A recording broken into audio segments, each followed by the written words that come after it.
அனைவருக்கும் அட்வான்ஸ் தமிழ் புத்தாண்டு நல்வாழ்த்துக்கள்.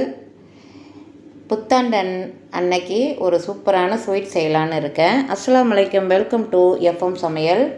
அதுக்கு சாப்பாடு அரிசி ஒரு அரை கப் அளவுக்கு அடுப்பை ஆன் பண்ணிவிட்டு ஒரு கடாயில் நல்லா பொரியரிசி மாதிரி நம்ம வறுத்து எடுத்துக்கின்னு இதை நல்லா அடுப்பை மீடியமாக வச்சுட்டு பொன்னிறமாக வறுத்து எடுத்துக்கின்னு இதுக்கு பாசிப்பருப்பு ஒரு 1/4 கப்பு எடுத்திருக்கேன். அரை கப்புனாக்கா 1/4 கப்பு அளவுக்கு பாசிப்பருப்பு எடுத்துக்கணும். இந்த அளவுக்கு நல்லா பொரிஞ்சு வந்தோன்னே வேறு தட்டுக்கு மாற்றிடுவோம்.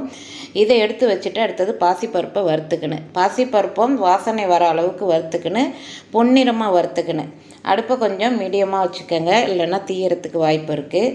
அதனால் அடுப்பை சிம்மிலையோ இல்லை மீடியமாக வச்சுட்டு வறுத்துக்கோங்க. அடுத்தது பாசிப்பருப்பு 1/4 கப்பு அளவுக்கு வறுத்து எடுத்துக்கணும். நல்லா பொன்னிறமாக இருக்குன்னு வாசனை வர அளவுக்கு நல்லா வறுத்து எடுத்துக்கணும். ரெண்டுத்தையுமே ஒன்றா ஒரே தட்டிலையே கொட்டி ஆற விட்டுன்னு ஆற விட்டு மிக்சி ஜாரில் இட்லி பொடி மாதிரி அரைச்சிட்டு வந்துடணும். ரொம்ப கொரப்பாகவும் இருக்கக்கூடாது, ரொம்ப நைஸாகவும் இருக்கக்கூடாது. இட்லி பொடி அளவுக்கு இருக்குன்னு ஒரே மாதிரி ஸ்வீட் செய்யாமல் வித்தியாசமாக செய்யும் போது அதோட டேஸ்ட் வேறு லெவலாக இருக்கும். வித்தியாசமாக குழந்தைங்களுக்கு கொடுக்கும் போதும் விரும்பி சாப்பிடுவாங்க, ஒரே மாதிரி இல்லாமல். இந்த புத்தாண்டுக்கு இந்த ஸ்வீட் செய்து பாருங்கள், அவ்வளோ அட்டகாசமாக இருக்கும், டேஸ்ட்டு சூப்பராக இருக்கும். இதுக்கு நெய் அடுப்பை ஆன் பண்ணி அதே கடாயில் 2 டீஸ்பூன் அளவுக்கு நெய் விட்டுருக்கேன். முந்திரி ஒரு 10 முந்திரி எடுத்து அது சின்னதாக கட் பண்ணி இதில் திராட்சை போட வேணாம். இது பொன்னிறமாக வறுத்து எடுத்துக்கின்னு அடுப்பை சிம்மில் வச்சுருங்க. சிம்மில் வச்சுட்டு தான் முந்திரியை வறுத்துட்டு இதை தனியாக ஒரு தட்டில் மாற்றிப்போம். தனியாக எடுத்து வச்சுட்டு இதே கடாயிலே தான் இந்த நெய்யிலே தான் நம்ம தண்ணி ஊற்றி நம்ம இந்த ஸ்வீட்டை செய்ய போகிறோம். இது பொன்னிறமாக வந்துருச்சு இந்த முந்திரி. இதை எடுத்து தனியாக ஒரு தட்டுக்கு மாற்றிடுவோம். இப்போ பொரியரிசியும் பாசிப்பருப்பும் எடுத்து வச்சுருக்கோம் இல்லையா, வறுத்து அதை ஆறிடுச்சு.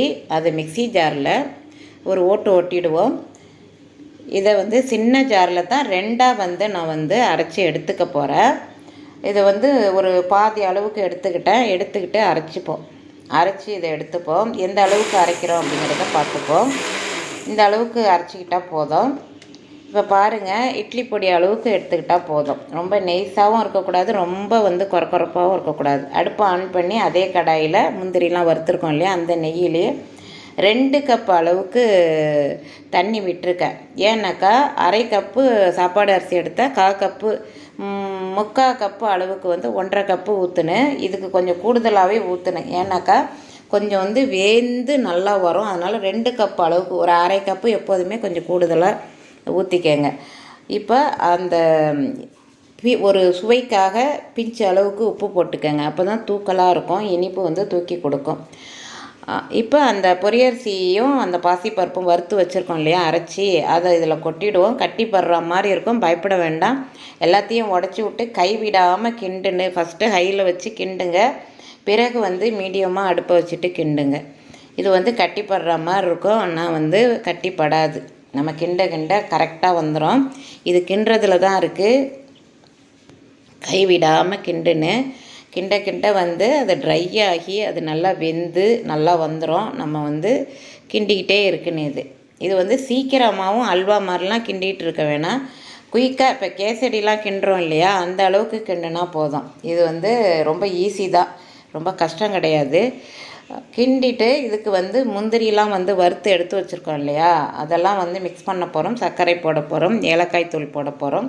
சூப்பராக இருக்கும் இந்த ஸ்வீட்டு, அருமையாக இருக்கும் இந்த ஸ்வீட்டு. ஏலக்காய் தூள் ஒரு 3/4 பதத்துக்கு வெந்த உடனே அரை டீஸ்பூன் ஏலக்காய் தூள் வறுத்து வச்சுருக்கேன், போட்டுக்கோங்க. நீங்கள் பொடி பண்ணி போட்டுக்கோங்க. எல்லாத்தையும் ஒன்று சேர்ந்த மாதிரி நல்லா கலந்து விடுங்க. கலந்து விட்டுட்டு அடுத்தது நாட்டு சர்க்கரையும் போட்டுக்கணும்.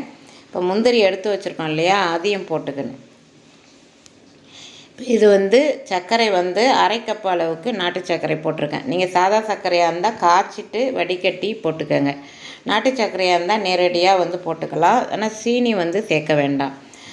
இதை நல்லா கலந்து விடுங்க. அரை கப் அளவுக்கு நாட்டு சர்க்கரை போட்டிருக்கேன், நல்லா கலந்து விடுங்க.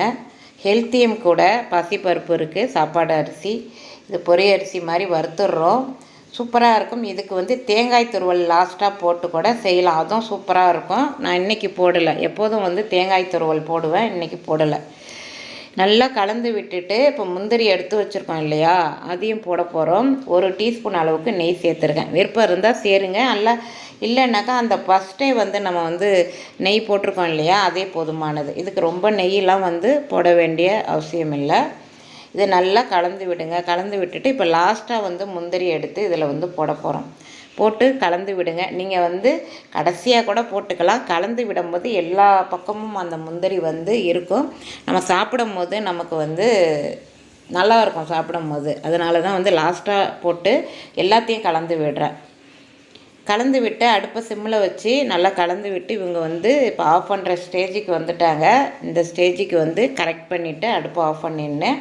நல்லா கைவிடாமல் கிண்டுங்க. நம்ம கிண்டுறது விட்டுட்டாக்கா அது அப்படியே அடியில் தங்கிடும். அதனால் நாஸ்டிக் தவாவோ இல்லைன்னா எந்த பாத்திரம்னாலும் இது ஒட்டாது. சில்வர் பாத்திரமாக இருந்தாலும் நாஸ்டிக் தவா இருந்தாலும் இது ஒட்டாமல் வரும். பயப்பட வேண்டாம்.